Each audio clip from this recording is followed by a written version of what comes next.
말씀은 마태복음 8장 18절에서 22절 말씀입니다.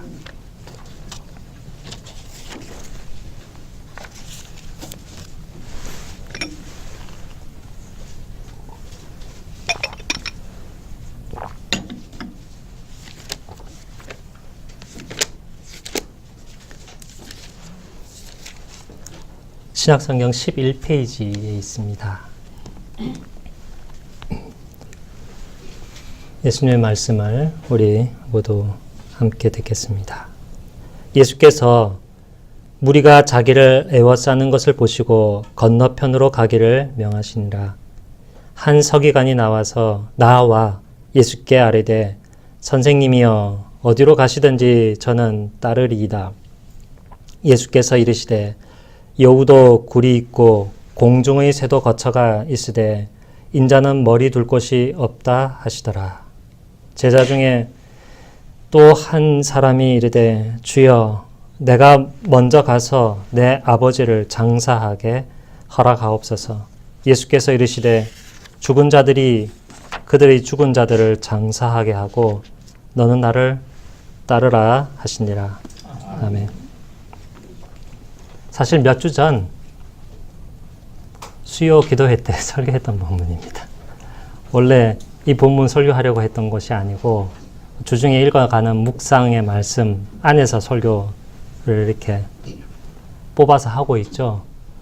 한 2주 전인가 석 주 전에 민병현 장로님께서 헌금에 관한 설교를 해달라고 하셔서 그래서 본문을 준비했는데 마음이 거기에 고정이 안 되더라고요. 헌금에 맞춘 설교죠. 주제 설교죠. 그래서 이것도 좀 마음에 안 드는 것 같아. 그래서 또 이쪽으로 또 이게 또 마음에 안 드는 것 같아요. 성경의 헌금에 관한 설교를 하려면 모든 본문을 끄집어내서 헌금에 대한 설교를 할 수 있거든요. 오늘 헌금에 관한 주제도 있기도 하지만 그런데 마음이 이렇게 고정이 안 되더라고요. 그래서 중간 좀 넘어가면서 비록 했던 설교이지만 설교를 다시 준비하고 이 본문 말씀이 다가왔습니다. 그래서 마태복음 8장 18절에서 22절 말씀을 통해 오늘 우리에게 주시는 하나님의 말씀이 뭔가 함께 듣기를 바랍니다. 보시면 서기관이 나왔습니다. 그래서 여러분 서기관이 어떤 사람인지 아십니까? 율법사입니다. 소위 말하는 율법 전문가 이죠. 사람들이 서기관들에 대한 기대하는 것이 있습니다. 율법에 대해서 하나님 말씀을 잘 알고 있으니까 우리에게 꼭 필요한 하나님의 메시지를 주겠지. 우리의 가야 할 길을 인도해 주겠지. 그런 기대를 많이 가지고 있었는데 7장 마지막에 보면 사람들은 그 서기관들에 대하여 혹은 바리새인들에 대하여서 혹은 제사장에 대하여서 가졌던 기대를 그들로부터 얻지 못하고 다른 사람에게서 얻었습니다. 그게 누구냐면 바로 예수님입니다. 예수님의 가르침이 예수님이 하시는 그 행사와 권능이 일반 사람 같지 않더라는 것이죠. 여러분 니고데모 아시죠? 그렇죠? 니고데모가 밤중에 몰래 예수님께 나오듯이 이 율법사도 어쩌면 은밀하게 나왔을까요? 그런 것 같지는 않습니다. 그렇지만 이 서기관이 예수님께 나왔습니다. 예수님께 왜 나왔냐면 제자 되려고. 예수님한테 보니까 사람들이 흠모할 만한 것이 있거든요. 자기도 그렇게 한번 말씀을 전하고 싶고 그런 능력을 행하고 싶고 어떻게 합니까? 그래서 고대근동의 그 당시 유대사회 때 예수님 계실 때는 랍비를 선생을 학생들이 선택을 합니다. 그래서 찾아가서 내가 당신 제자 되겠소. 당신 나의 스승이 되어 주시오. 그렇게 하면 이제 제자와 스승의 관계가 성립이 되는 거죠. 서기관이라 하면 후반부에 가면 마태복음 뒤로 가면 이 사람들이 어떤 일을 주로 하냐면 예수님을 십자가에 못 박는 데 앞장을 쓰는 일을 하게 됩니다. 서기관의 동료들이 많이 있었을 것인데 질시가 있었을 것이고 의혹의 눈길도 있었을 것이고 해방도 했겠죠. 아니 예수란 사람에게 당신이 왜 가느냐. 혹은 그래서 왕따 당할 수 있는 위험도 있었을 것이고 이 안전한 길이 아닙니다. 율법사 서기관의 길이 아니라 예수 제자로 살아가는 길을 선택한다는 것은 이 굉장한 결단이 아니고서는 할 수 없는 일입니다. 이 서기관이 예수님께 나갔습니다. 그래서 이 예수님께 얘기하죠. 예수님이라 안 불렀어요. 선생님 가시는 곳이라면 제가 어디든 따라가겠습니다. 대단한 일이죠. 지금 이 지역은 어디냐면 18절 말씀으로 보건대 가버나움 지역입니다. 예수님의 그 근거지죠. 갈릴리 지역.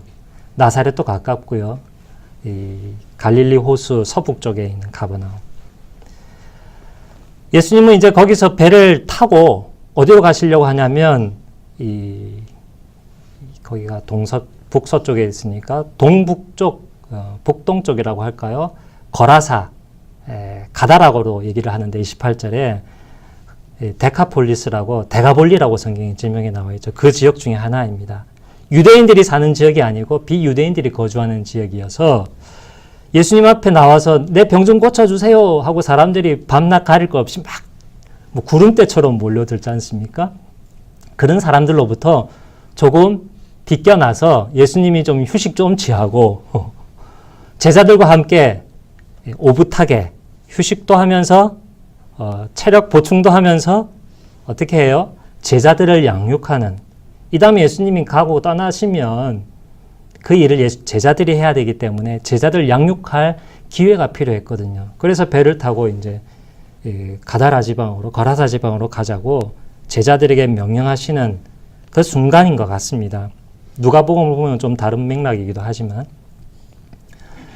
그때 이 서기관이 예수님께 이런 말을 한 거죠.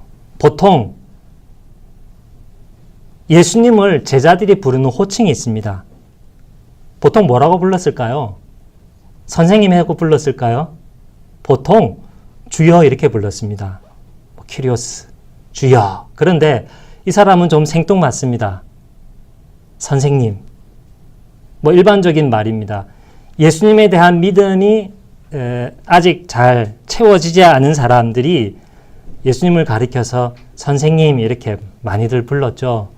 서기관들, 바리새인들, 또 제사장들, 일반 유대인들 많이 그렇게 불렀죠. 여러 선생 중에 한 사람이구나 그렇게 이해했던 것이죠. 이 서기관은 기대가 있었습니다. 아까 말씀드린 것처럼 예수님이 큰 권능도 행하고 가르침도 좋고 하니까 어떤 기대가 있었겠습니까? 사실 이 서기관의 이 가슴 한켠에도 삶의 한켠이 아니죠. 그 중심에 기둥이 쑥 빠져 있었어요. 하나님만이 주실 수 있는 안식과 평화, 그리고 삶의 질고를 넘어갈 수 있는 능력, 정말 핵심적인 구멍이 뻥 뚫린 겁니다. 여러분은 어떻습니까? 서기관은 그랬어요. 그래서 그 빈 구석을 참 필요한 안식과 능력을 이 예수라는 분이 줄 줄 알았어요. 그래서 예수께 나와서 선생님, 제가 좀 따라가겠습니다. 어디든지 갈게요. 그랬더니 이 서기관이 예수님한테 한 방 빵 맞은 겁니다. 뭐라고 얘기했습니까? 20절에 나오죠? 20절을 한번 같이 읽어보겠습니다. 그러자 예수께서 그에게 말씀하셨다. 여우들도 굴이 있고 공중의 새들도 둥지가 있지만 인자는 머리를 기댈 곳조차 없다. 아니 예수님한테 나와서 안식을 얻으려고 했더니 웬걸요? 예수님이 뭐라고 말씀하십니까? 이 새들은 집에서 기르는 새가 아닙니다. 야생에서 이제 공중에 날아다니는 새들입니다. 그 새들조차도 그 새끼를 낳고 새끼를 기르는 동안에는 둥지가 있어서 거기에 이제 정기적으로 가서 자죠. 그리고 이 여우는 이제 땅에 굴이 있어서 여우도 이리저리 막 방황하지 않고 그 안에 들어가서 자는데 하물며 예수님은 어때요? 머리 기댈 곳조차 없다라는 말입니다. 이것을 오늘날 흔히 말하는 단어로 옮기면 어떤 사람들입니까? 집이 없는 홈리스예요, 홈리스. 물론 뭐 자세하게 따지자면 베드로의 그 집이나 마태의 집이나 예수님이 뭐 정기적으로 그 가는 곳이 있으면 거기서 묵으셨어요. 정해진 곳이. 그러나 사실 이 뒤에 마태복음 8장 23절 이하에 27절까지 나오는 것처럼 예수님이 그 배에서 주무시는 것처럼 그냥 그 일정한 이 계획이 없고 일정한 거처가 없이 어떨 때는 그냥 하늘을 그 밤 하늘을 구름 이불 삼아 그렇게 자는 거예요. 정말 예수님은 거처가 없는 그런 분이십니다. 예수님이 그런 삶을 살아가는데 예수님을 따라가는 제자는 어떻게 했습니까? 여러분, 교수님하고 학생이 어디 출장을 간다고 세미나를 간다고 생각을 해보십시오. 보통 어떻게 합니까? 교수님 좀 더 좋은 방에 주무시고 학생은 좀 약간 급이 낮은 뭐 그런데 혹은 상사와 어디 함께 출장을 가면 어떻습니까? 상사는 좀 더 이제 뭐 더블룸, 뭐 상사는 부하는 뭐 싱글룸 뭐 좀 될까요? 예수님도 머리 기댈 곳 없는데 하물며 이 예수님의 제자는 어떻게 했습니까? 이 기대했던 것을 얻을 수가 없는 거죠. 누구의 비유를 해볼까요? 아브라함. 제자란 성경에서 나타나는 하나님을 따라가는 사람들의 여정이란 본시 아브라함처럼 갈 바를 알지 못하고 떠나는 겁니다. 그 일정을 여러 여행 가시면 비행기 표도 예약하고 뭐 숙소도 예약하고 이렇게 타타타타 해서 칼처럼 딱 정확하게 5월 10일 출발했다가 뭐 6월 1일 귀국, 심지어 돌아오는 버스까지 예약하지 않습니까? 딱 정해져 있어요. 그런데 하나님을 따라가고 예수님의 제자 되는 사람들은 그런 적이 없어요. 이 단기 여행이 아니에요. 흔히 말하는 그 긴 여행이에요. 언제 돌아올지도 몰라. 아니, 평생 걸리는 여행. 그리고 어디로 갈지 알지 못하고 스승이 인도하시는 대로, 하나님 이끄시는 대로 이렇게 가는 거예요. 지금 서기관은 어느 정도 기대했습니까? 배 타고 저쪽 건너편으로 가시는 거구나. 뭐 내가 예수님 따라가면 배 타고 이 갈릴리 호수를 주변으로 중심으로 해서 몇 바퀴 이렇게 돌거나 뭐 내가 한 석 달 정도 따라다니면 될까? 여러분 학교 대학원 등록하시면 한 2년 하지 않습니까? 박사를 한다 그러면 5년, 뭐 길어야 유럽 같으면 7년. 그래, 길어야 7년이다. 정 못해도 내 10년까지는 어떻게 봐주겠다. 뭐 그럴지 모르죠. 근데 이 예수님의 이 서기관도 아마 그렇게 생각했을지 모르겠습니다. 그런데 어떻습니까? 그게 아니라는 거예요. 그게 아니라는 거예요.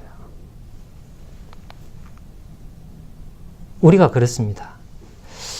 예수님, 내가 제자가 될게요 해서 예수님 따라갈 때 막 열정이 솟습니다. 이렇게 해야지 의지가 샘솟습니다. 그런데 우리는 이미 계산을 하고 있습니다. 난 여기까지. 기간은 요 정도.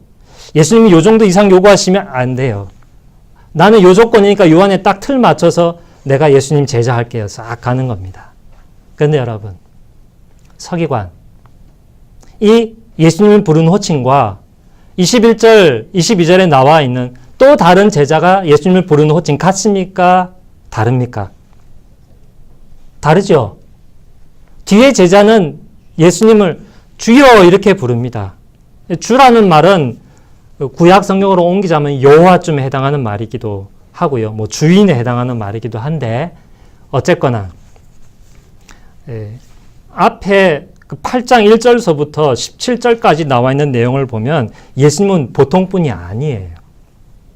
문둥병자를 손만 대도 낫게 하시고 그리고 멀리서 사람을 고치기도 하고 가지도 않고 그렇죠? 그런 분입니다. 대단한 분입니다. 뒤에 가면 어떤 일이 일어납니까? 8장 23절 이후에 대단한 분이에요. 바람과 파도를 말씀으로 잔잔하게 하셔요. 이거는 자연에 대해서 다스리는 권세와 권능이 있다라는 사실을 얘기해 줍니다. 여름 시절에 태풍이 막 몰려오죠. 올해는 몇 개 나올까요? 여러분, 태풍 하나가 가지고 있는 위력을 보통 뉴스에서 어떻게 비유합니까? 핵폭탄? 10개, 뭐 20개 맞먹는 능력이다. 그렇게 얘기를 하죠. 그렇죠? 핵폭탄 10개, 20개도 넘는 것을 말씀으로 잠잠케 할 수 있는 분이라면 그분은 정말 대단한 분입니다. 또 어떻습니까? 예수님께서 그 뒤에 가면은 가다라 지방에 이 귀신 들린 사람을 예수님께서 잠잠케 하셔요. 일반 자연적인 뭐 하나님의 어떤 그런 그 물체가 아니라 자연적인 원리가 아니라 귀신을 예수님의 말씀으로 귀신을 내쫓는단 말이죠. 뿐만 아니라 중풍병자를 예수님께서 말씀으로만 고치셔요. 우리 인간을 두르고 있고 주장하고 있는 자연의 섭리와 그리고 이 영적인 영역과 이 육체의 영역을 정말로 다스리시는 그런 예수님이란 말이죠. 그런 예수님 제자가 되려면 얼만큼의 값지불이 필요하겠습니까? 얼만큼의 결심, 얼만큼의 헌신을 해야 예수님 제자가 되겠습니다 하고 감히 따라 나설 수 있겠습니까? 그 맥락에서 지금 이 말씀이 주어지는 것입니다. 너희가 따르려는 예수가 도대체 누군지 아느냐? 서기관이 아는 것처럼 조금 사람들로부터 인기 있는 어떤 기술을 가르쳐주는 분, 혹은 내가 그 먹거리를 좀 가질 수 있도록 좀 도와주는 분, 그런 차원이 아니라는 말씀입니다. 나의 삶을, 나의 가정과 이 세상을 온전히 주장하고 다스리시는 그런 주권자로서 예수님입니다. 그 예수님의 제자가 되려면 제자가 스승을 선택할 수 있을까요? 스승이 제자를 선택하는 겁니다. 마태복음 4장 그리고 9장에서 예수님이 베드로와 안드레, 야고보, 요한 같은 사람들이 예수님께 나아가서 내가 예수님 제자 되겠습니다 했습니까? 아니면 예수님이 내가 너를 제자 삼기 위해서 나를 따르라 했습니까? 앞입니까? 뒤입니까? 뒤지요. 예수님이 불러야 제자가 되는 것입니다. 그리고 설령 그 부름을 받았다 할지라도 그 제자의 길은 어떤 것이냐? 그거를 지금 오늘 말씀하고 있는 겁니다. 그런데 서기관은 그걸 몰랐던 거예요. 저는 아마도 이 서기관이 가버나움에 가다라로 가는 그 배에 승선하지 않았을 거라고 예측이 됩니다. 마치 부자 청년이 예수님께 나왔는데 다 팔고 이거 도와주고 나를 따르라 했을 때 막 근심 걱정하면서 예수님을 떠나 돌아갔던 청년처럼 아마 이 서기관이 그러지 않았을까 싶은데요. 우리가 예수님께 왜 나갑니까? 안식을 얻으려고, 참 예수님께 주시는 평안을 얻으려고, 참 삶의 힘을 얻으려고 예수님께 나아가는데 우리 기대와는 조금 다르게 예수님 말씀하십니다. 나는 머리 둘 곳조차 없다. 너가 정녕 찾으려는 그 안식과 평안, 죄성이 가득 차고 하나님이 아니라 물질과 사람 만든 것을 우상으로 섬기려 하는 이 세상의 가치관 속에서는 그것과 조금 맞지 않을 거야. 참 평안과 안식을 얻으려면, 정말 제자가 되려면 나를 따라와야 해. 내가 주어주는 십자가를 지지 않고 나를 따를 수 없다. 너의 죄와 그 악한 본성을 십자가에 못 박지 않고는 나를 따라올 수 없다. 그거 좀 빼놓고 쏙 내가 좋은 것만 이렇게 골라서 바구니에서 그렇게 딱 가지고 싶었는데 서기관이 원했던 그거죠. 예수님은 그건 좀 아닌데, 내가 주려는 것은 그 이상인데, 이렇게 말씀하고 있는 겁니다. 우리는 어떻습니까? 여러분, 저는 우리 교회 예배당을 이렇게 하나님 은혜로 구입을 하게 되면서 성도들의 헌신과 참 열심으로 그렇게 구입을 해서 첫 번째 드는 마음은 너무 감사하고 너무 송구스럽다. 여러분들을 힘들게 하는 것 같아서 그런 마음이 들었는데, 말씀을 묵상하고 어떤 말씀을 하나님 주실까 쭉 이렇게 살펴보다 보니 이 말씀이 나오는 거예요.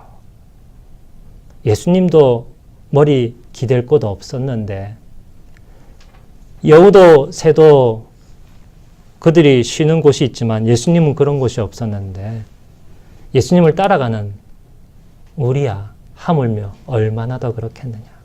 세상에 부자 교회 많죠.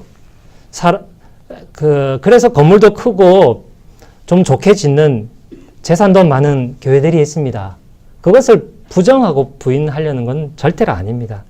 필요가 있어서 하는 것이죠. 그런데 이 인간의 본성은 거기에 안주하려는 마음이 있습니다. 여러분, 작은 교회가 좋은 점이 뭔지 아십니까? 작은 교회가 좋은 점은요, 한 달이라도, 한 주라도, 아니 하루라도 하나님의 은혜가 없으면 세워질 수 없는 교회예요. 하루라도 하나님께서 붙잡아 주시지 않으면 바람 휙 불면 툭 부러지고 예, 나가 떨어질 수 있는 것이 확연하게 드러나기 때문에, 이야, 100% 하나님 은혜 아니면 세워질 수 없는 우리들이구나. 그것을 아주 살갑게 느낄 수 있어요. 근데 좀 돈이 많고 사람들이 많은 교회는, 아, 교회가 좀 안정되었구나. 그런 말을 좀 사용하지 않습니까? 교회가 부자 교회건 가난한 교회건 어느 교회도 한 교회도 절대로 저절로 안정된 교회는 없습니다. 100% 하나님의 은혜와 하나님의 보호하심만으로 세워지죠. 우리도 그렇습니다. 우리 어느 한 사람 그렇지 않은 사람이 없습니다. 몇 주 전에 제가 이제 전임 목사로 취임했지 않습니까? 여러분이 청빙해줘서 이 교회 목사로. 그렇다고 안정적으로 이 교회 이제 담임하고 목회할 수 있다, 저는 그렇게 생각 안 합니다. 저 말고 다른 사람이 우리 교회에 더 적합한 목사라면 그 사람이 와서 섬기는 것이 맞고, 저는 나가는 것이 맞습니다. 제가 나가고 싶어서 말씀드린 게 아닌 거 아시죠? 안정되고 고정되었고 확립되었다라는 게 아닙니다. 예수님을 따라가는 제자들이라면 더 본질적이고 더 큰 것, 욕심이 큰 거죠.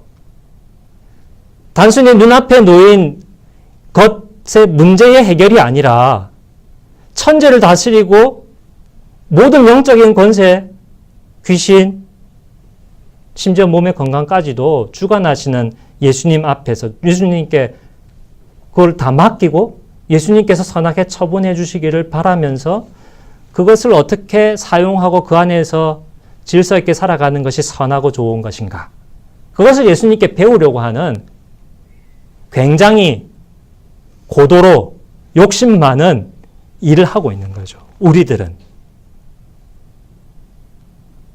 그런 것입니다. 우리가 교회당을 샀다고 안정됩니까? 재정적으로 단기적으로 이렇게 다른 교회나 개인의 어떤 도움을 받지 않고 이렇게 세워져 나간다는 것 굉장히 긍정적이고 좋은 것이고 우리가 하나님으로부터 감사함으로 받는 일입니다만, 눈을 한번 돌려보셔야죠. 눈을 돌려야죠. 50%의 교회가 한국에서 미자립 교회입니다. 50% 이상의 교회가 50명 이하의 성도의 교회입니다. 교회만 볼 게 아닙니다. 요즘 살아가는 형편이 좀 어떻습니까, 여러분? 청년들을 생각해 보십시오. 다른 나라도 생각해 보십시오. 불과 수십 년, 100년 안 된 역사 안쪽에 우리의 한국 민족은 큰 전쟁과 또 강점의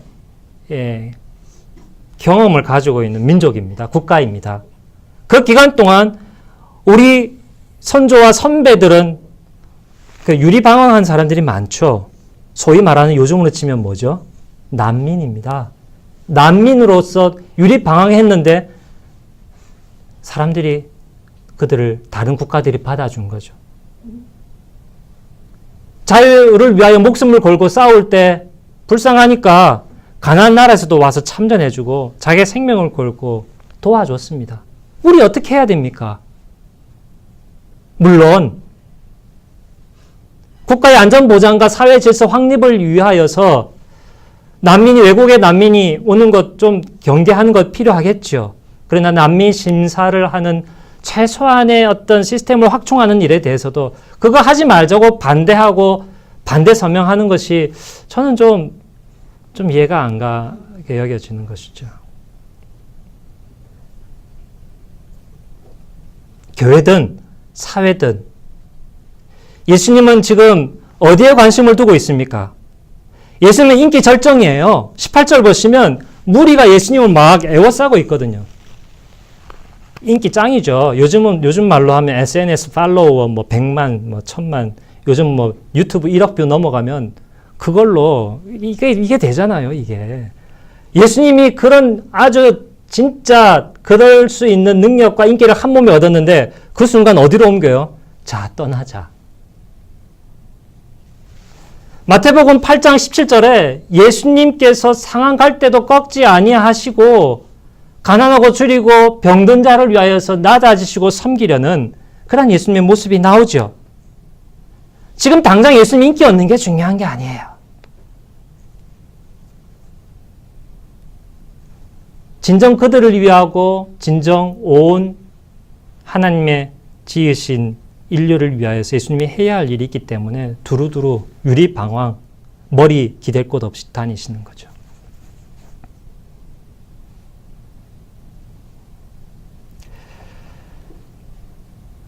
다른 제자가 요 말하기 전에 하나 더 해야 될 게 있습니다. 기억해야 될 게 그래서 인자라는 말입니다. 인자하다 자비롭다 그 인자가 아니고요. 사람 아들, 사람 인자의 아들 자자에서 사람의 아들입니다. 성경 안에서 인자라는 말은 다니엘서 7장 13절 이하에 나와 있는 매우 중요한 말입니다. 성경에서 굉장히 핵심적인 말이죠. 예수님 당시에 그것을 메시아로 받아들였느냐 받아들이지 않았느냐 하는 것은 중요하지 않습니다. 예수님께서 계시하셨기 때문에 중요한 겁니다. 이 온 세상을 다스리는 전능자, 통치자로서의 메시아 부르는 칭호가 인자 내지는 인자와 같은 이거든요. 그런데 그 인자가 오늘날로 말하면 아니죠. 메시아가 지금 인자가 된 겁니다. 사람이 된 겁니다. 연약한 사람으로서 자기 머리 기댈 곳조차 없이 유리방황하는 홈리스의 생활을 하는 거예요.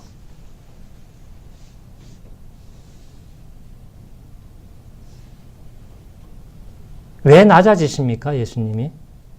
왜 그렇게 하십니까?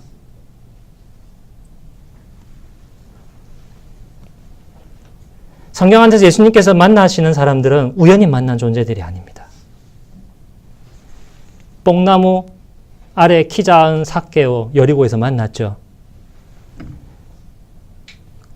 삭개오가 뽕나무에 올라가서 힘을 써서 머리를 잘 써가지고 예수님 만났을까요?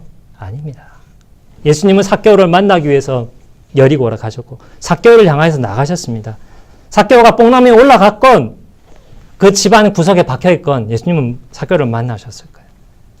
예수님은 그 부정행위 같은 사람들을, 나와 같은 사람들을 만나기 위하여 낮아진 겁니다. 왜? 청와대에 있는 대통령 같은 사람이 나를 만나러 올 수는 없으니까. 그런 일은 없는 거니까. 나와 똑같거나 혹은 나보다 더 낮아져서 나를 섬기기 위해서 수백리 수천리 걸어오는 그 섬김을 하는 일을 해야만 하는 것이었거든요. 여러분, 예수님의 제자 되고 싶으십니까? 예수님이 그렇게 말씀합니다. 오늘날 교회가 많이 모이고 돈 좀 모이고 하면 집이나 교회든 떵떵거리고 굉장히 한번 인터뷰하기도 어렵고 만나기도 어렵죠. 담임 목사 전화번호도 안 갖춘 교회 많습니다, 여러분.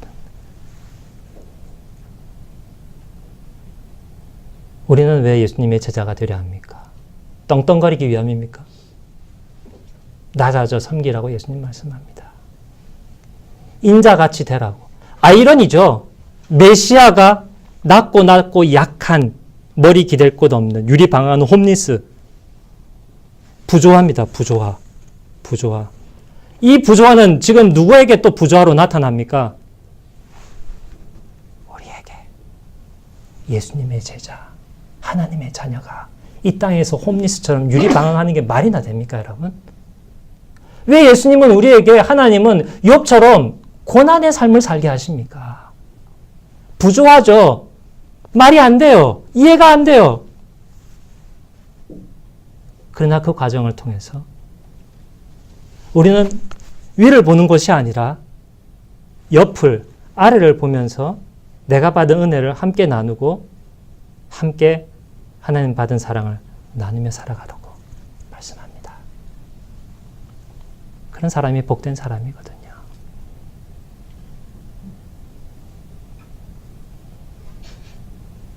많이 가지고 힘있고 건강해야 약하고 가난하고 부족한 사람들을 돌보겠습니까? 아니면 같이 약하고 아프고 가난한 사람들이 그런 사람을 이해하고 다가가겠습니까? 뻔하거든요. 우리가 어떤 사람들이에요? 잘난 살았습니까? 잘났습니까? 내가 잘나서 돈 벌고 집 있고 대학 나오고 직장 다니고 그러는 것입니까? 하나님 은혜인데요. 함께 나누게 하시는데요. 머리 기댈 곳에서 생활하면서 우리가 생각해야 될 것은 머리 기댈 곳 없는 사람들이어야 되는 거예요. 다른 제자가 예수님께 말했습니다. 주님, 먼저 아버지 장례 좀 치르고 가겠습니다. 예수님 말도 안 되는 이야기를 하시는 거예요. 안 돼.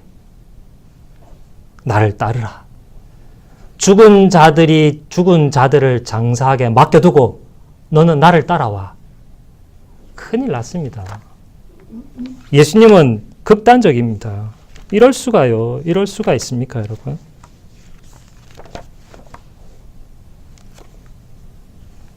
유대 사람들도 그리고 성경에서도 말씀합니다. 부모를 공경하라고, 부모를 봉양하라고. 디모데전서 4장 5장에서 말씀합니다. 부모에게 합당한 공경을 드러내어라 말하고 있죠. 효를 행하라. 성경에 효가 나옵니다. 그 유대 배경에서 효라는 말은 없지만 마땅한 존경을 나타내라고 하고 있죠. 에베소서 6장 1절로 3절 이하의 말씀 뭐라고 합니까? 주 안에서 부모를 공경해라. 순종해라. 이렇게 얘기하죠. 먼저 가족을 돌보지 않는 자가 어찌 하나님을 섬긴다고 말할 수 있겠느냐? 그렇게 말씀하신 예수님께서 가족이 중요하고 그 중에도 부모님이 중요하고 그 중에도 무슨 일이 중요합니까? 부모님 돌아가실 때 장례 치는 게 중요하죠. 유대 사회만 그렇지 않습니다. 우리나라도 마찬가지입니다. 그런데 왜 그렇게 극단적으로 말씀합니까? 저는 사실 고백하건대 관심이 많습니다. 그래서 아침에도 일어나면 먼저 기도부터는 하지만 그 다음에 뭐 합니까? 식사하면서 막 신문 봅니다. 논설까지 막 있습니다. 그리고 중요한 사안은 이렇게 따라갑니다. 스트레이트 기사 이렇게 체크하죠. 근데 제가 말씀 묵상하면서 하나님 무슨 말씀 하시냐면 좀 내버둬라. 죽은 자들로 하여금 죽은 자들을 장례하게 내비둬라. 왜? 하늘과 땅을 다스리고 사람과 만물을 다스릴 수 있는 예수 그리스도께서 고치시지 않고 다스리지 않으면 해결될 수 없는 문제다. 사람의 열심과 노력과 조직과 이 땅에서 하는 일 자체의 가치를 평가절하하는 거 아닙니다. 국회의원으로서, 직장인으로서, 학생으로서, 선생으로서 다 자기 각각의 일이 있고 우리는 사회 구성원으로서 우리 공동체가 지향하는 것들을 위하여서 돌보고 관심 가지고 애써야 할 책무가 있습니다. 정치 행위가 굉장히 중요하죠. 그럼에도 불구하고 우리 그리스도인들은 어디에 더 신경을 써야 되나요? 무엇을 가장 직접적인 키로 봐야 되나요? 경제 문제가 중요하지만 누가 칼자루를, 열쇠를 쥐고 있습니까? 주님이 갖고 계시다는 거예요. 여기서 왜 죽은 자들로 하여금 죽은 자를 장사하게 하느냐? 참 생명과 참 죽음의 그 괴리를 예수님께서 말씀하고 있는 것입니다. 예수님을 따른다는 것이 무엇이냐? 단순히 세상에서 돈 좀 벌고 공부 잘하고 입신양명하여 출세하는 것이냐? 사람들이 원하는 이 세상의 문제를 사회적으로, 기술적으로, 경제적으로, 과학적으로 해결하는 것이냐? 우리가 예수님의 제자가 되려고 것은 그런 것도 포함하지만 그 차원을 훨씬 더 뛰어넘는 것입니다. 이 세상 만물을 창조하신 하나님의 뜻이 이 창조된 세계를 회복하고 보존하는 것이며 죄로 인하여 타락한 영혼들을 구원하는 그 일을 우리가 받고 누리고 주님의 손발이 되어 행하려고 하는 것입니다. 우리는 주님께로 나아갑니다. 다시 주님으로부터 보냄을 받아 각 가정으로, 사회로, 공동체로 파송받습니다. 우리는 그런 사람들입니다. 가족이 굉장히 끈끈하고 중요하죠. 여기서 이 말씀을 좀 다른 사람들처럼 극단적으로 해석해서 부모님 장례가 있으면 주일날에도 장례 치르지 말고 교회 가야 된다. 이거 얘기하는 게 아닙니다, 여러분.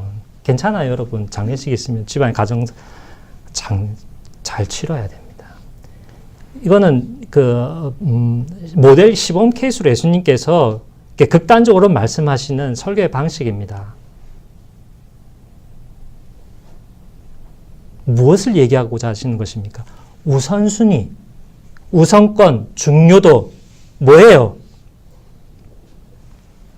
누가복음 18장 말씀을 읽고 마치겠습니다. 누가복음 18장을 한번 같이 펼쳐보겠습니다.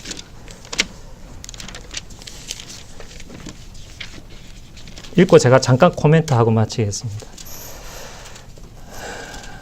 누가복음 18장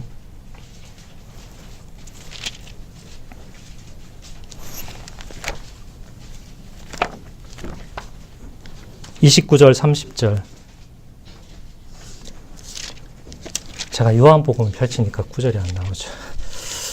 죄송합니다. 18장 29절 30절 다 같이 읽겠습니다. 이르시되 내가 진실로 너희에게 이르노니 하나님의 나라를 위하여 집이나 아내나 형제나 부모나 자녀를 버린 자는 현세 여러 배를 받고 내세 영생을 받지 못할 자가 없느니라 하시니라. 이 얘기는 어떤 맥락이냐면요, 구약의 맥락과 같이 읽어야 됩니다. 신명기 13장 6절 이하를 보면 부모 자식들이 우상을 섬기도록 유혹하고 푸시하고 협박합니다. 어떻게 해야 됩니까? 가족들의 요구를 좇아서 주일 예배하는 자리를 벗어나서 일터로 가야 되겠습니까? 가족 모임으로 가야 되겠습니까? 우선순위를 얘기합니다. 직장에서 당직하면 당직하세요, 여러분. 그거 하지 말라는 것 아닙니다. 가정사에 굉장히 중요한 일 있으면 주일하고 해서 못 가는 거 아닙니다, 여러분. 우선순위, 일상적으로, 시스템적으로, 통상적으로 예배를 못 드리게 하는 직업이나 가족들의 어떤 저기가 있으면 그거는 한거하고 여러분 머리 기댈 것 없는 것처럼 이 세상을 그렇게 살아가는 성도로서 감내해야 될 일입니다. 누가복음 18장 29절 30절에서 부모 자녀 버리라는 얘기 아니에요. 논리적으로 말이 안 됩니다. 29절에 어떻게 아내나 형제나 부모나 자녀를 버린 자가 30절에 현세에서 여러 배를 받습니까? 우리가 욥입니까? 자녀 9을 이렇게 죽는 걸 보면 그 뒤에 자녀가 또 10명 이렇게 생깁니까? 아내가 죽으면 또 아내가 뭐 2명, 3명 생깁니까? 그건 저주죠. 더 가족들의 사랑과 질서와 화평과 지지와 복됨을 얻는다는 겁니다. 왜 예수님께서 죽은 자들로 하여금 죽은 자를 장사하게 내비두고 나를 따르라 하느냐? 왜 이렇게 극단적으로 말씀하냐면 그 정도로 우리의 가정과 이 세상의 질서가 어그러져서 하나님 주시는 영생과 참된 복락을 쫓지 아니하고 우상을 섬기는 것으로 병들어 있고 파괴되어져 있기 때문에 그 가운데서 부름받아 예수의 제자된 사람들은 육신을 낳아준 부모고 내가 낳은 자녀라 할지라도 누구는 주를 믿고 누구는 주를 믿지 않으면 참 생명과 참 죽음 사이에 커다란 구렁텅이가 있어서 죽은 자와 산 자로 갈려진다는 거예요. 지금 살아가면서도 이불 속에 같이 이불 덮고 살아가면서도요. 어떻게 할래라는 것입니다. 먼저 너가 주 따르고 은혜 받아서 가족들을 주께로 인도해야 되지 않겠느냐. 그것이 우리가 2배, 3배 자녀를 얻고 부모를 얻는 방법입니다. 우선순위에 있어서 부모나 아내나 남편이나 자녀보다 주님이 먼저다. 그 일이 순탄할까요? 여우도 굴이 있고 새도 둥지가 있는데 하물며 나는 머리 기댈 곳조차 없구나. 그 눈물로 주님께 기도하며 내가 예수님 제자 된 거 아닙니다. 우리 예수님 불러줘서 제자 됐죠. 예수님께서 너의 길은 이것이다. 그 갑지불이 엄청 크다. 근데 내가 너에게 보상할 것은 더 크다. 주님의 위로가 여러분들에게 있기를 바랍니다.